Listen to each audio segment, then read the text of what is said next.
Selamat pagi dan selamat datang di podcast kami. Perkenalkan, nama saya Septiani Anggrani Notari.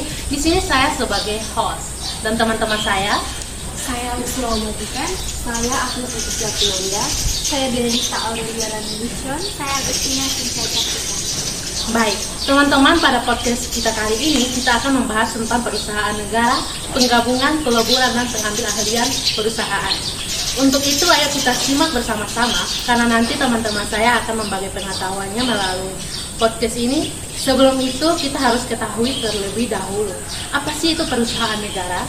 Jadi teman-teman, perusahaan negara adalah badan usaha milik negara, yaitu badan usaha yang sebagian ataupun seluruh modalnya dimiliki oleh negara. Dan untuk kita ketahui bersama juga bahwa badan usaha milik negara memiliki dua bentuk, yaitu perusahaan perseroan dan juga perusahaan umum. Jadi perusahaan perseroan sendiri merupakan badan usaha milik negara yang berbentuk perseroan terbatas, di mana perseroan terbatas ini adalah suatu badan hukum yang berbentuk persekutuan modal, di mana didirikan berdasarkan perjanjian untuk melakukan suatu kegiatan usaha. Dan juga sebagian modalnya dimiliki oleh negara. Sedangkan perusahaan umum merupakan badan usaha milik negara yang seluruh modalnya dimiliki oleh negara. Oh, jadi ternyata perusahaan negara yang sering disebut BUMN ini memiliki dua bentuk perusahaan. Kira-kira contoh dari masing-masing perusahaan ini apa? Dan bagaimana status hukum perum dan persero dalam undang-undang? Di sini saya akan memberikan contoh tentang perum dan persero. Yang pertama contoh dari perum, yaitu ada perusahaan milik negara atau PLN, dan yang kedua adalah badan usaha logistik atau yang dikenal dengan Bulog. Untuk contoh dari persero sendiri, yaitu adalah pertama PT Pertamina, dan yang kedua adalah PT Telekomunikasi Indonesia atau dikenal dengan Telkom, dan yang ketiga adalah PT Bank Rakyat Indonesia atau BRI. Jadi teman-teman, tadi kita sudah mendengar tentang contoh dari perusahaan negara. Selanjutnya kita akan mengetahui apa sih status hukum dari perusahaan umum atau perum dan perusahaan perseroan atau persero. Jadi teman-teman, status hukum dari perum atau perusahaan umum dan pero atau perusahaan perseroan diatur dalam Undang-Undang Nomor 19 Tahun 2003 mengenai Badan Usaha Milik Negara atau BUMN. Baik, masih berbicara tentang perusahaan negara. Apa sih tujuan perum dan persero? Jadi teman-teman, tujuan dari persero adalah menyediakan barang dan jasa yang bermutu tinggi dan berdaya saing kuat, serta bisa mengejar keuntungan untuk meningkatkan nilai perusahaan. Sedangkan untuk perum sendiri adalah dia juga sama seperti persero, yaitu menyediakan barang dan jasa untuk kepentingan umum sambil mencari keuntungan. Baik teman-teman, itu tadi pembahasan mengenai perusahaan negara. Sekarang kita akan masuk ke penggabungan perusahaan. Mungkin teman Anda bisa menjelaskan tentang apa itu penggabungan perusahaan beserta contoh dan manfaatnya. Baik, penggabungan perusahaan sendiri adalah di mana dua atau lebih perusahaan tergabung untuk menjadi satu entitas yang baru. Contohnya di sini adalah Gojek dan Tokopedia, di mana merger ini membentuk satu entitas baru yang bernama Goto. Untuk manfaatnya sendiri adalah meningkatkan efisiensi dan menambah penggunaan. Wah, berarti merger atau penggabungan ini sangat membantu perusahaan pemegang saham ya. Lalu kemudian apakah ada kekurangan dari merger ini? Jika ada, bagaimana kita mengatasinya? Jadi teman-teman, ada begitu banyak kekurangan dari merger, tapi di sini saya akan menjelaskan satu kekurangan merger, yaitu mengenai struktur organisasi yang kompleks. Jadi teman-teman, dalam menggabungkan dua atau lebih struktur organisasi dalam sebuah perusahaan dapat menyebabkan birokrasi yang lama. Dan mengenai solusinya yaitu dengan cara membangun komunikasi yang efektif antara perusahaan dan karyawan. Oke, baik. Berdasarkan penjelasan teman-teman, yang masih menjadi pertanyaan saya, konsekuensinya hukumnya apa jika persyaratan penggabungan perusahaan oleh salah satu perusahaan ini tidak ditepati?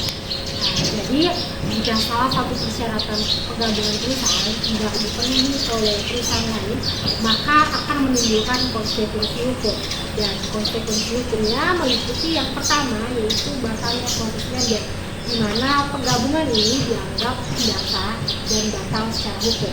Dan yang kedua yaitu tanggung jawab utang, di mana di sini perusahaan harus bertanggung jawab kepada kreditur walaupun proses mergernya gagal.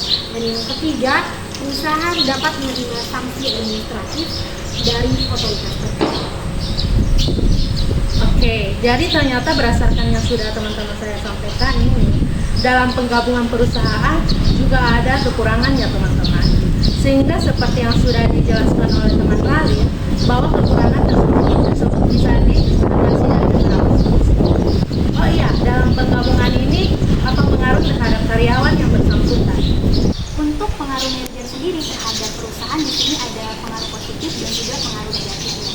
Kalau pengaruh positif yaitu yang pertama dapat meningkatkan kinerja karyawan yang bagus serta meningkatkan profitabilitas keuangan. Lalu dampak negatifnya adalah bisa terjadi pemotongan gaji terhadap karyawan, bahkan pemutusan hubungan kerja atau PHK.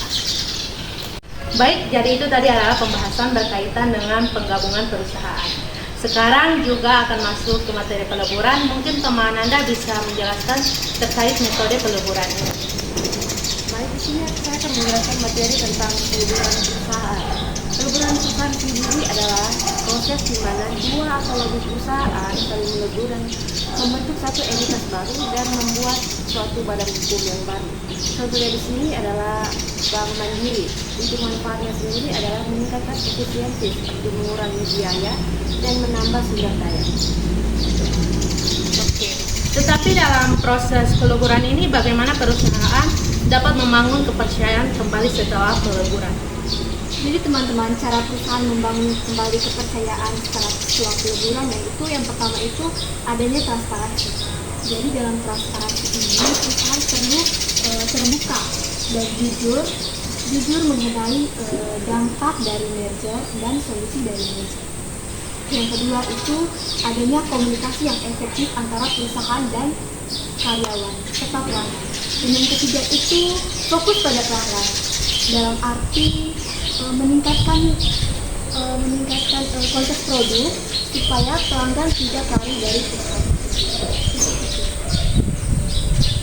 Jadi guys, walaupun terjadi peleburan, nyatanya ada solusi yang dapat dipakai untuk mengatasi ini tersebut. Terus apa sih risiko yang mungkin terjadi dalam peleburan tersebut? Jadi dalam setiap proses peleburan pasti ada risiko yang mungkin terjadi. Dan risiko yang mungkin terjadi dalam proses peleburan perusahaan itu meliputi yang pertama yaitu konflik kepentingan pimpinan, di mana perbedaan visi dan cara kerja antar pemimpin dapat mengakibatkan ketidakcocokan dalam pengambilan keputusan. Yang kedua yaitu adaptasi budaya perusahaan, di mana penyatuan dua budaya perusahaan yang berbeda dapat menimbulkan ketidaknyamanan bagi karyawan. Oke teman-teman, sekiranya itulah materi dari peleburan perusahaan. Kita perlu mengetahui bahwa karyawan juga terkena dampak serta kendala dari peleburan tersebut.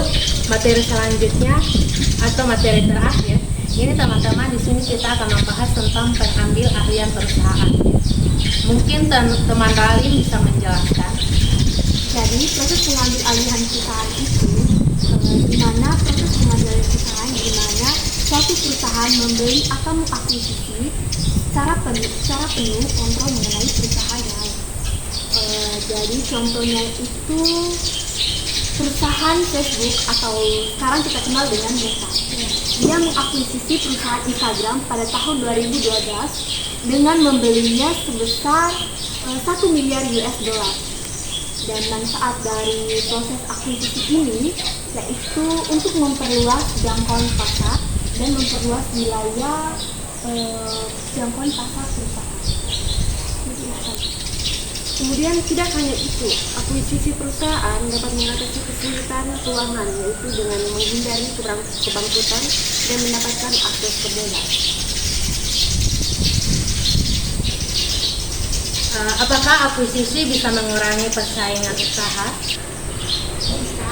Jadi akuisisi ini memang bisa untuk mengurangi persaingan usaha karena perlu kita ketahui bahwa akuisisi itu mengembalikan kendali pasar sehingga bisa memperbanyak sumber daya dan juga pelanggan. Lalu yang kedua, mencegah ancaman dari perusahaan kecil. Kalau misalnya perusahaan besar ini mengambil alih perusahaan yang kecil, maka itu bisa mencegah pertumbuhan pesaing potensial yang nanti akan datang di masa depan. Wah, ternyata banyak sekali keunggulan dari pengambilan ahlian perusahaan ini ya. Tapi apa sih pengaruh akuisisi atau pengambil ahlian perusahaan dalam mempengaruhi kualitas produk? Jadi pengambil alihan perusahaan atau akuisisi juga dapat mempengaruhi pada kualitas produk, dan pengaruh di sini ada pengaruh positif dan juga pengaruh negatif. Pengaruh positifnya yang pertama yaitu terkait dengan peningkatan kualitas. Dengan menggabungkan sumber daya, teknologi, dan keahlian dari kedua perusahaan, kualitas produk dapat ditingkatkan secara signifikan. Nah, yang kedua yaitu efisiensi produksi, di mana penggabungan operasi dapat menghasilkan efisiensi produksi yang lebih baik sehingga biaya produksi dapat ditekan dan kualitas produksi yang dihasilkan menjadi lebih baik. Dan yang ketiga yaitu pengembangan produk baru. Kombinasi dari berbagai produk dapat mendorong pengembangan produk baru yang lebih inovatif dan berguna bagi masyarakat luas. Itu untuk pengaruh positifnya, sedangkan pengaruh negatifnya lebih mengarah kepada pengaruh terhadap kualitas produk yang dihasilkan. Jika tidak dikelola dengan baik, proses integrasi dapat mengganggu produksi dan menyebabkan penurunan pada kualitas produk. Oke, baik teman-teman, itu tadi pembahasan dari materi yang kami bawakan. Hari ini kesimpulannya, secara keseluruhan perusahaan negara memainkan peran penting dalam pembangunan nasional. Namun, keberhasilannya sangat bergantung pada tata kelola yang baik, transparansi, serta adaptasi terhadap dinamika perusahaan. Baik teman-teman, kami dari Komisi 3 yang dari Kotari dan teman-teman saya